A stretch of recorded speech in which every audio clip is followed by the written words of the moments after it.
If you've caught yourself wondering, this fella's pretty used to Wyoming, at what wind speed does he stop wearing the hat? The answer is 64 miles per hour. Hi, I'm Old Norse Specialist Dr. Jackson Crawford, and I'm back today to tell you more of Egill's saga. Now Egill, after killing little Prince Rognvald, spends many years in Iceland back with his family. Meanwhile, King Eiríkur Bloodaxe and Gunnhildr, his queen, are kicked out of Norway by the new king, Eiríkur Bloodaxe's younger brother, Håkon the Good. Now, when they are kicked out, they go to York in England, and Eiríkur becomes the ruler there. And Arnbjorn, Egill's good friend, son of his late friend Thorir, goes with him as his loyal retainer. Now, in York, Gunnhildr, who has hated Egill anyway already, now of course he's murdered her child, she curses him never to find any kind of rest on Iceland until she has seen him again. Well, back in Iceland, Egill gets a wild hair and decides he does need to go and go to England, although of course he intends to go see his friend, King Athelstan. Now, the favorable winds have passed by the time that Egill's thinking about this. Autumn is coming on. Egill leaves anyway, and he ends up wrecking off of the shore of England in northern England near York. Now, a not very interesting saga character would simply avoid his enemy. Certainly, if I know my arch nemesis is around, I try not to be anywhere close. But Egill is a great saga character, and so instead he goes straight into York. He goes to the house where Arnbjorn lives and finds a servant outside. Arnbjorn is inside eating his dinner. And Egill tells the servant to go ask Arnbjorn if he would rather talk to Egill inside or outside. Well, Arnbjorn comes outside and sees his old friend Egill, has him come inside, and of course he's astonished to see him at all. But Arnbjorn and Egill decide the thing to do is actually to go straight to the king. Arnbjorn goes to the king's hall where he is eating dinner. And he approaches the king and says, "You know, my lord, your enemies have such esteem for you, such awe of you, are so in fear of you, that they cannot rest, they cannot find peace without being reconciled to you. They travel long distances just to beg for your mercy." And of course the king and queen are getting suspicious as this little speech goes on and say, okay, you know, who have we got here? Who's hiding behind the curtain? And around the corner, who should come but Egill? Now, of course, the king and queen's initial reaction is simply they want to kill him. Queen Gunnhild is urging her husband, King Eiríkur, to kill him immediately. But Arnbjorn counsels against this, since killing at night is murder, after all. Well, the king accedes to that point at least and says, well, fine, then bring him back here in the morning for me to kill him. So Arnbjorn brings Egill back home, but advises Egill. He says, go up into this upstairs room and spend the night, you're this excellent poet, spend the night composing a poem.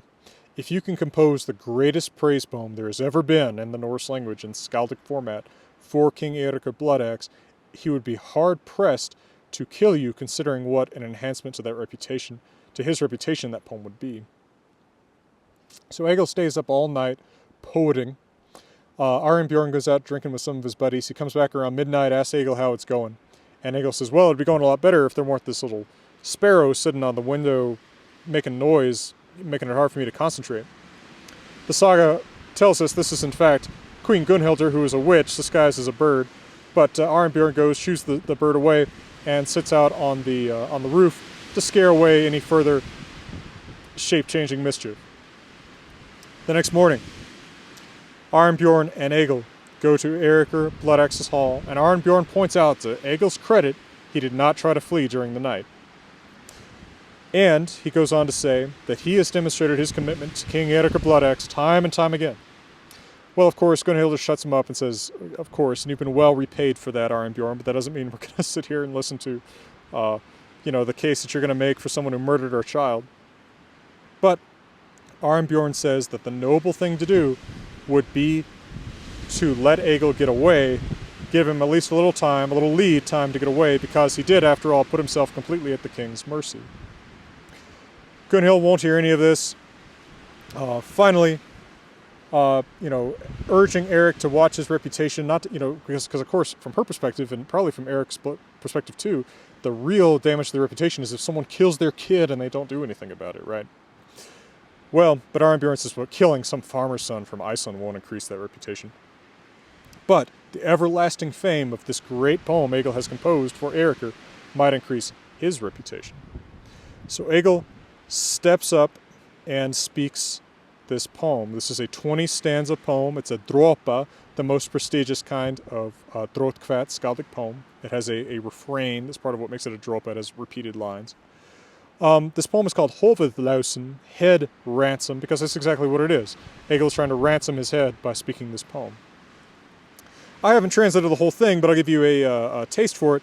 Here is a single excerpt from Höfuðlásin, Ransom for the Head. This is from chapter 61 of Egill's Saga. Fremur munk segja, fyrar þegja, frågum fleira til frama þeirra. Oxu undir við jofurs fundi, brustu brandar við blóar randar. I will tell more, if men will be silent. I have heard of more of these famous deeds. Wounds multiplied when this lord fought. Swords were broken on blue shields. Well, King Eirikr stares at Egill the entire time, but at the end of the poem he turns to Arnbjorn and says he is impressed that Arnbjorn would be willing to risk his life for this man. And so he's willing to accept this poem of praise as ransom, but not as reconciliation. This is an important distinction, of course, to make. He says, Egill, I'm not going to kill you today because of this poem, but this does not mean that we are at peace. You still killed my kid. Right. So Egill is allowed to get away. But, of course, Eirikr Bloodaxe reminds him that if he or any of his sons should see Egill ever again, that they will kill him. So Egill is still marked for death, but now Arnbjorn and Egill leave to go see King Athelstan down south in England with a force of 100 men to protect Egill. When Arnbjorn and Egill part, Arnbjorn goes back to York, Egill stays with Athelstan for a while, and Arnbjorn gives Egill the famous sword Dragvandil, which is one of those swords in the sagas that just practically has a genealogy. It's just got such a long story behind it with so many sagas. Well, after staying in England for a while, Egill heads back to Norway and presses his case with King Håkon about these lands that this Berg Onundur guy, which I discussed in the last video, about these lands that he wouldn't let him inherit from him, about wouldn't let him inherit from Bjorn and Thora, the parents of his wife Osgerd. He tells him about the terribly bad treatment that he got last time he took Berg Onundur to law. But Håkon is unwilling to create another source of disagreement with his brother Eirikr Bloodaxe, and of course also he doesn't want to help Egill, who killed his nephew. Even if Håkon the Good isn't at peace with Eirikr Bloodaxe, he still isn't going to stand for someone who kills the children of his family. And so Egill, being only left unkilled by Håkon because Håkon is so close to Athelstan, who Egill is such a friend of. Athelstan of England actually fostered Håkon the Good of Norway. Egill, left completely friendless in Norway anyway, decides to go back to Iceland, but on his way south to get back to his ship, he stays with Arnbjorn's sister, Gyða. Now, Gyða entertains Egill splendidly for several days. There's a bad snowstorm that keeps Egill from traveling, so he's stuck with her for a little while. But as Egill starts to leave, he notices that her daughter has continued to cry just for days on end, the entire time Egill has been there. And he says, why is your daughter always crying? She doesn't want to say, her son doesn't want to say, the daughter doesn't want to say, she just cries more when Egill asks. But finally, Egill is told by the brother that what has happened is there is a Swedish berserker, Old Norse berserker, who has challenged the brother named Frithgeir to fight a duel with him for the hand of his sister in marriage. And of course, this boy is unfortunately kind of a wimp, kind of a shrimpy guy, pretty young, still apparently a teenager, not ready to fight a professional warrior like the berserker Ljótur.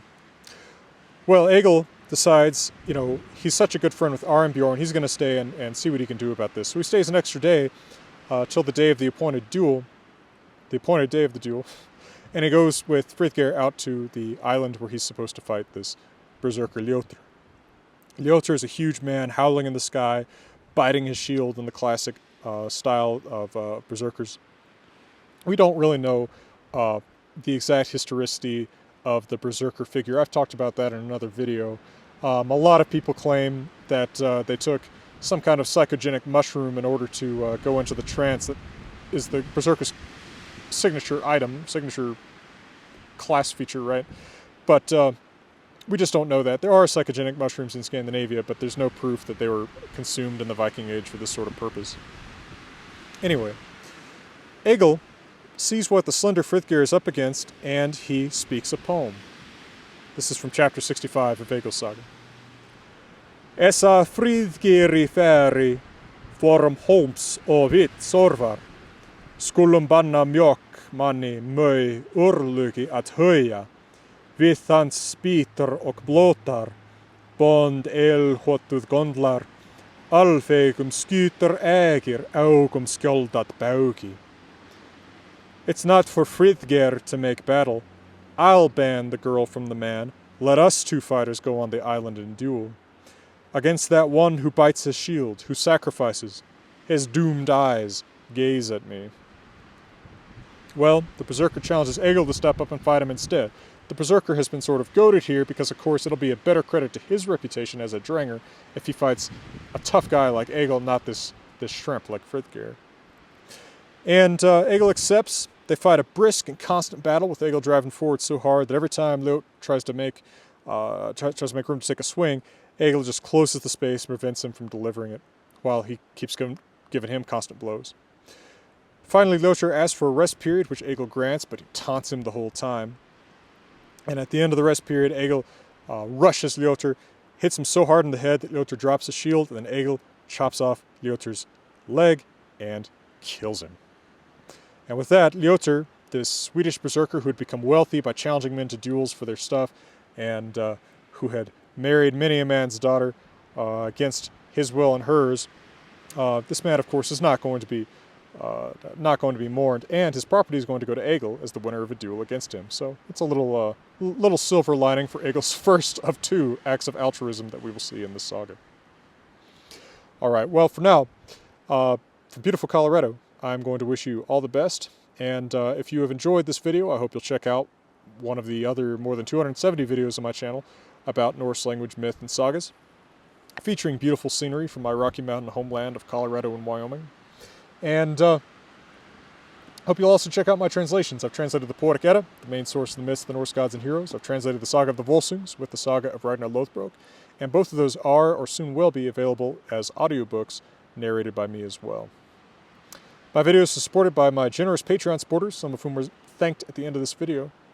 And they are the ones who make it possible for me to come up to these beautiful places, on top of the world, as it were, to talk to you about Old Norse stuff. So for now, hoping this doesn't blow away when I tip it, let me wish you all the best.